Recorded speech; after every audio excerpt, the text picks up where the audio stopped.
مزید ویڈیوز کے لیے ہمارے چینل ہاؤس آف اسلام کو سبسکرائب کرنا نہ بھولیے۔ شکریہ۔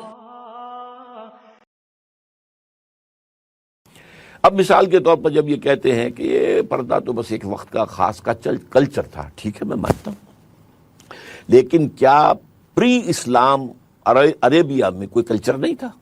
کلچر تو تھا۔ جلباب پہلے سے لفظ عربی زبان میں موجود ہے، بڑی سی چادر جس میں عورت لپٹ کر نکلتی تھی، چہرہ نہیں ڈھانپتی تھی، سر پر بھی ضرور نہیں تھا کہ لے، لیکن باقی اپنے جسم کو ڈھانپ لیتی تھی۔ تو اسی طریقے سے خمار کا لفظ پہلے سے ان کے ہاں تھا، اوڑھنی وہ سر پر ڈال لیتی تھی، یا جب گھر کا کام کرتی تھیں عورتیں تو وہ اس سے اپنی کمر کس لیتی تھی، کہیں جھاڑو دے رہی ہے کچھ اور کر رہی ہے تو اس نے اپنی کمر کس لی۔ تو یہ دونوں الفاظ ان کے یہاں موجود تھے۔ حجاب کا لفظ ان کے ہاں موجود تھا، پردہ تھا نہیں، حجاب کا لفظ تو تھا، پردہ کا لفظ تو تھا۔ تو اصل میں جو بھی کلچر تھا عرب کا، اس میں مائنس پلس کر کے اسلامی کلچر بنا دیا گیا۔ لیکن اب یہ کلچر ہمیشہ کے لیے ہے، اب یہ مستقل کلچر ہے کہ جو حضور نے بنایا ہے۔ جیسے حج کا معاملہ پہلے بھی ہو رہا تھا، لیکن اس میں کچھ انہوں نے قطر بیعت کر دی تھی۔ قریش جو ہیں وہ کہتے تھے ہم تو حرم والے ہیں، حرم کے متولی ہیں، حرم کے باہر ہم نہیں جائیں گے، تو وہ عرفات نہیں جاتے تھے۔ قرآن مجید نے آ کے اور حضور نے عرفات ہی کو اصل حج قرار دیا، الحج عرفہ، جب سب کو جانا پڑے گا۔ تلبیہ میں انہوں نے شرک شامل کر دیا تھا، وہ نکال دیا، تو مائنس پلس کر کے اس حج کے نظام کو دوبارہ زندہ کر دیا۔ تو اس طریقے سے اصل میں جو کچھ ہوا اس میں کوئی شک نہیں ہے کہ عرب کا کلچرل بیک گراؤنڈ بھی اس میں تھا، لیکن اسی میں مائنس پلس کر کے اسلامی کلچر، اسلام کا نظام، اسلامی قانون، یہ ساری کی ساری چیزیں وضع کی گئی ہیں۔ اب یہ جو ہے ہمارے ہاں ایک اور ہیں جنہوں نے یہ کہہ دیا کہ شراب جو ہے وہ تو شراب پینا تو حرام نہیں، کہاں لکھا قرآن میں کہ حرم علیکم الخمر، کہیں لکھا ہوا ہے؟ نہیں۔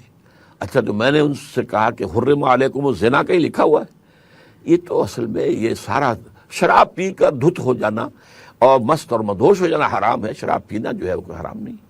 اب اصل میں کیا ہے، اس سنت کو کاٹ دیں گے کہ حضور نے تو یہاں تک کیا کہ ہر نشے والی چیز حرام ہے، اور جس چیز کی زیادہ مقدار سے نشہ ہو جائے اس کی قلیل بھی حرام ہے، اس کا قطرہ بھی حرام ہے۔ یہ ساری چیزیں تو سنت سے آئیں گی، اور جو حجاب کے اور سطر کے احکام آئے تھے وہ سنت سے معلوم ہوگا کہ جب یہ حجاب آ گئے تو پھر کیا ہوا، پھر خواتین جب نکلتی تھیں تو اب ان کی شکل کیا ہوتی تھی۔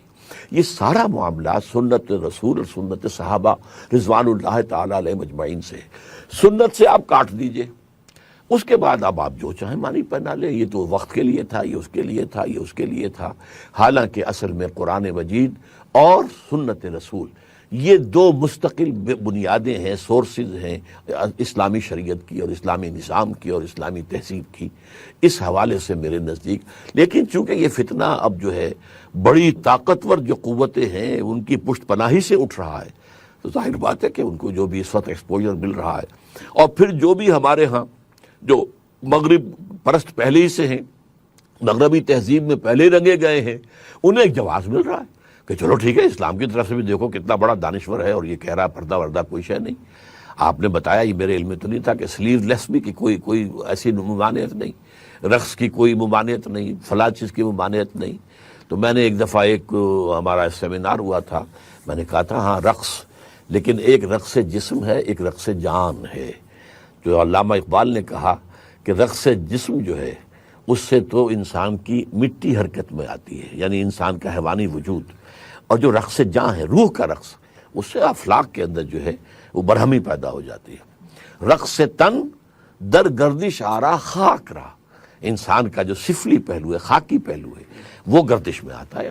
لیکن رقص جاں، روح کا، دل کا، یہ رقص جو ہے یہ برہم دلند افلاک را۔ تو یہ معاملے ہیں۔ اب ظاہر بات ہے کچھ لوگوں نے سنا یہ کہہ دیا مزامیر ہوتے ہی نہیں تھے۔ اچھا تو وہاں حدیث کہاں سے آ گئی کہ میں مزامیر کو توڑنے کے لیے آیا ہوں؟ یہ ساری چیزیں اس کے لیے جس کو کہتے ہیں کہ ماسٹر کی کیا ہے کہ ایک دفعہ حدیث اور سنت سے کاٹ دو، اس کے بعد جیسے ہوتا ہے ایک جہاز جو ہے وہ بے لنگر کا جہاز ہے، لہروں کی وہ رحم و کرم پر ہے، وہ لہریں ادھر لے جائیں ادھر لے جائیں۔ تو لنگر جو ہے دین کے لیے وہ سنت رسول ہے، جو اقبال کہتا ہے، جو پاکستان کا مفکر بھی ہے، مصور بھی ہے، بمصطفیٰ برسا خویش را کے دیں ہم اوست، اگر بہو نہ رسیدی تمام بولا بیست۔ اپنے آپ کو مصطفیٰ صلی اللہ علیہ وسلم کے قدموں میں پہنچا دو، اس لیے کہ دین نام ہی مصطفیٰ کا ہے، دین بنتا ہی مصطفیٰ سے ہے۔ ورنہ یہ ہے کہ صرف قرآن کے ذریعے سے تو آپ جو چاہیں جو تعبیر کر لیں، آپ کا اختیار ہے۔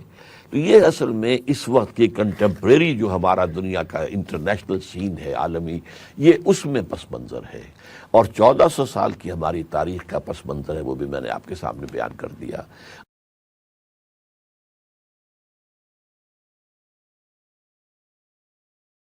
مزید ویڈیوز کے لیے ہمارے چینل ہاؤس آف اسلام کو سبسکرائب کرنا نہ بھولیے۔ شکریہ۔